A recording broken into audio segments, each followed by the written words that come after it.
Hello mga kapuso, welcome back to my channel. Ayan, so bago po natin umpisahan na ating issue ngayon, ay binabati ko po muna kayo ng magandang umaga, tanghali, gabi sa inyong lahat mga kapuso. Saan man sulok kayo ng mundo naroon, ay happy lang.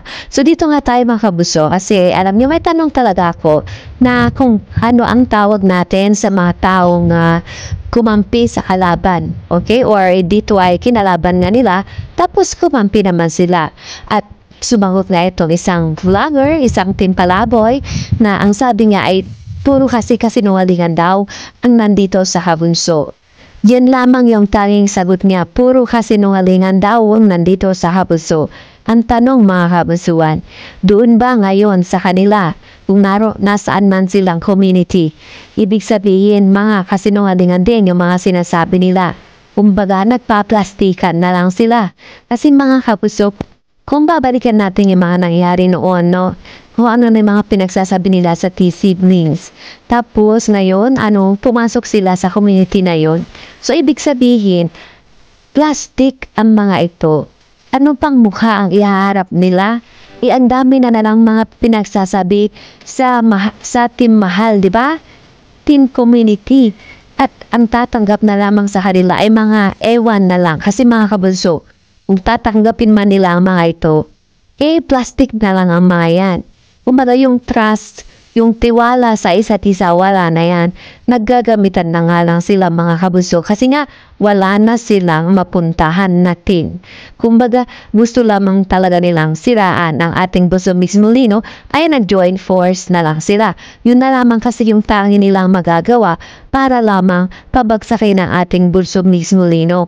Mag-join force, pero yung totoong pagsasamahan, yung totoo mga kabusuan, nagpa-plastikan lang ang mga ito. Kumbaga, sa camera lang talaga. Pero sa likod ng camera, marami rin naman silang sinasabi tungkol sa isa't isa. Kasi nga, di ba, nasaktan na nila yung isa't isa O, di ba? Ngayon, sino ang nakakahiya? Sino ang nakakatawa?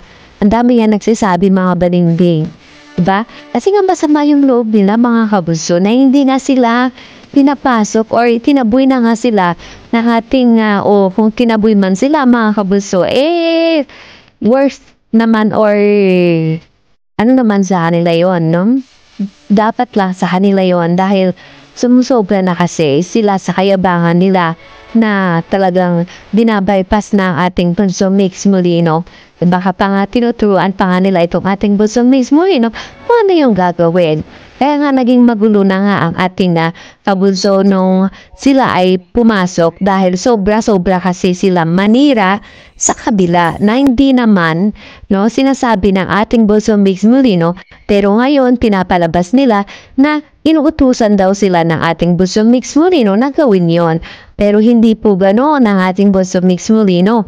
Sila ang may kagustuhan na tirahin, dahil nga views nga at saka gustong-gusto kasi ng mga viewers nila na ginaganon ang T-siblings, kaya ayun.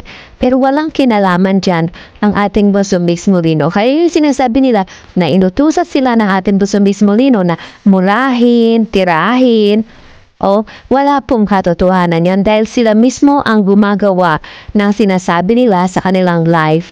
Sila mismo yung naninira sa mahal community noon. Sila mismo ang gumagawa ng kanilang content.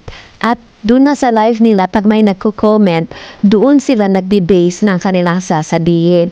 Ngayon, pag may inamumura talaga sila. Kaya walang kinalaman dyan ang ating Buso Mix Molino na utusan ang mga yan. At lalo sa sinasabi ni Ken na puro kasinungalingan, ang mga sinasabi lang nila ang kasinungalingan. Pero walang kasinungalingan ang kabunso dahil totoo ang mga kabunsuan. Ayan lamang mga kabunso, maraming salamat and God bless everyone. Thank you so much at supportan lang po natin ang ating Buso Mix Molino at mga kabunsuan. Thank you and God bless.